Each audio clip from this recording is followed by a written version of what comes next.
Radhe Radhe friend, क्या आप भी एकादशी का व्रत रखते हैं या रखने जा रहे हैं? तो आप भूल कर भी ये गलती ना करें, ठीक है। तो वीडियो को अंत तक ज़रूर देखिएगा, वीडियो में लास्ट तक ज़रूर बनी रहेगा। वीडियो को छोड़कर स्किप कर मत देखिए, ठीक है। जो आपको जानकारी पता नहीं है वो जानकारी इस वीडियो में हम आपको बताएंगे, ठीक है। एकादशी व्रत कैसे करते हैं और पूजा सरल विधि से कैसे करते हैं, ठीक है। तो क्या फ्रेंड, आप ये जानना चाहते हैं कि एकादशी का व्रत कब रखा जाएगा, ठीक है। तो एकादशी का व्रत दिन रविवार को रखा जाएगा, ठीक है। और इस दिन आपको अन्न बिल्कुल भी नहीं खाना है, ठीक है। सेहगार में भी नहीं खाना है। वैसे तो इसमें नमक भी नहीं खाते हैं। अगर आपकी श्रद्धा बीपी लो या कुछ भी आपको बीमारी है तो आप एक टाइम नमक ले सकते हैं, ठीक है।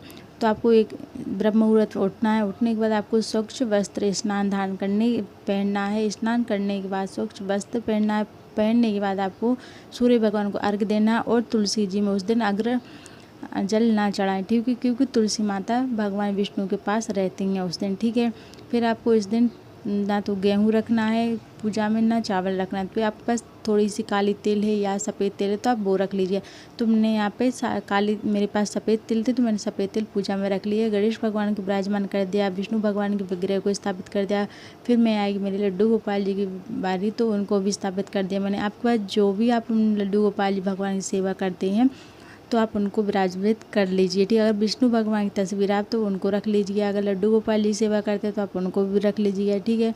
अगर विष्णु भगवान की विग्रह तो और ही अच्छी बात है, ठीक है। फिर आपको मिश्री का भोग 11 के दिन अवश्य लगाना चाहिए। एकादशी के दिन बिना एकादशी को आपको एकादशी के दिन मिश्री का भोग अवश्य लगाना है। और हो सके तो पीला फूल मिल जाए तो आप पीला फूल अवश्य चढ़ाएं। फिर मैंने यहाँ पे फूल से सभी को शुद्ध जल से छींटा लगा दी, क्योंकि मैंने पूजा सुबह ही कर ली थी। फिर मैंने यहाँ पे सभी को छींटा लगाया। फिर इस दिन आप एकादशी के दिन लड्डू गोपाल जी विष्णु भगवान जो विग्रह है उनका दूध से अभिषेक कर सकते हैं, पंचामृत से अभिषेक कर सकते हैं, ठीक है। और सावन मास की एकादशी है तो बहुत महत्वपूर्ण मानी जाती है। इस बात का आपको ध्यान रखना। इस दिन भजन कीर्तन आपको जब अवश्य करना। पूजा करते टाइम पे आपको ओम नमो भगवते वासुदेवाय का मंत्र जाप करना है, ओम, ठीक है। अगर आप नहीं कर पाते हो राधे राधे या हरिओम, आपके मन में जो मंत्र है वो जरूर अवश्य करें, ठीक है। और सबसे खास बात, आपको इस दिन विष्णु भगवान के चरणों में एक तुलसी का दल चढ़ाना है, जिससे भगवान जी प्रसन्न होते हैं और अपनी मनवांछित फल की प्राप्ति होती है। और सबसे बड़ी बात है, अगर कुछ नहीं मांगते हैं तो आपको भगवान वैकुंठ का धाम देते हैं और मोक्ष प्राप्त होता है, ठीक है। फिर आपको यहाँ पे पृथ्वी पर दोबारा नहीं आना पड़ता है। 11 का इसलिए व्रत किया जाता है क्योंकि भगवान विष्णु की, श्री कृष्ण भगवान के अपन को भक्ति मिलती है और श्रद्धा मिलती है, ठीक है। इस बात का आपको ध्यान रखना है। फिर मैंने यहाँ पर गणेश जी को जनेऊ पहना दिया है, चंदन से तिलक कर दिया है सभी का। फिर मैं यहाँ पे लच्छा वस्त्र के स्वरूप में सभी को लच्छा समर्पित कर दूँगी, ठीक है। और यहाँ पे मैंने फूल भी समर्पित कर दूँगी। आपके पास जो फूल मिल जाए वो फूल समर्पित कर सकते हैं, ठीक है। एकादशी का व्रत आपको हमेशा करना चाहिए, क्योंकि एकादशी व्रत आपको कभी नहीं छोड़ना चाहिए, ठीक है। क्योंकि एकादशी व्रत ऐसा फल होता है जो आपको मोक्ष प्राप्त दिलाता है, जिससे अपन इस नरक में पृथ्वी पर फिर कभी नहीं आते हैं। इस बात का आपको ध्यान रखना। इस दिन जितना हो सके भजन कीर्तन करें। एकादशी का व्रत कठिन होता है और इसकी मान्यता है कि इसका मतलब रात्रि जागरण बताया है, तो रात्रि जागरण अवश्य करें। अगर नहीं हो सके तो आप रात को 12 बजे तक जागरण कर लीजिए, कीर्तन कर लीजिए, ठीक है। और इसका पारायण होगा शाम को द्वादशी के दिन सुबह 5 बजे से 5:47 के बीच में 8:01 तक इसका आप पारायण कर सकते हैं, ठीक है।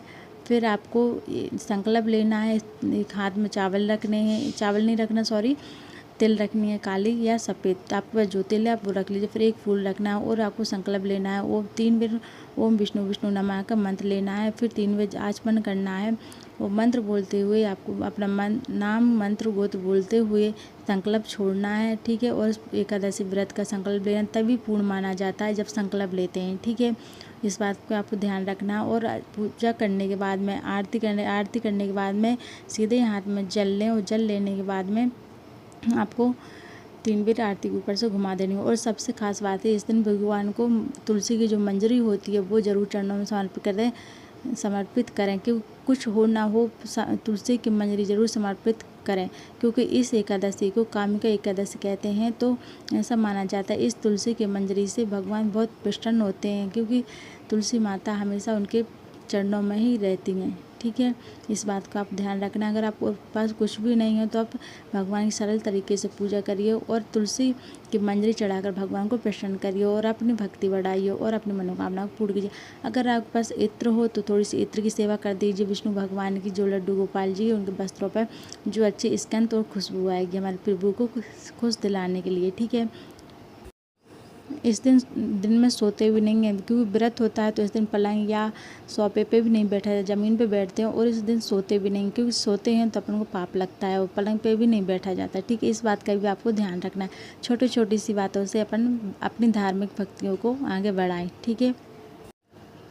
यदि यह जानकारी आपके काम आई हो तो वीडियो को लाइक करें, अपने परिवार और मित्रों के साथ शेयर करें। भगवान श्री हरि और एकादशी व्रत से जुड़ी ऐसी ही उपयोगी जानकारी के लिए हमारे चैनल को सब्सक्राइब करें। जय श्री हरि। अगर आप सभी को ये वीडियो थोड़ी सी भी अच्छी लगी, थोड़ी सी भी जानकारी अच्छी लगी हो, हेल्पफुल लगी हो, तो अगर आप हमारे चैनल पर नए हो तो लाइक करें और शेयर करें, सब्सक्राइब करें, ठीक है। मिलते हैं अगले वीडियो में। राधे राधे, जय श्री कृष्णा। और इसकी कथा बहुत जल्दी आपको मिल जाएगी, ठीक है। फिर आपको क्षमा याचना मांगते हुए भगवान श्री कृष्ण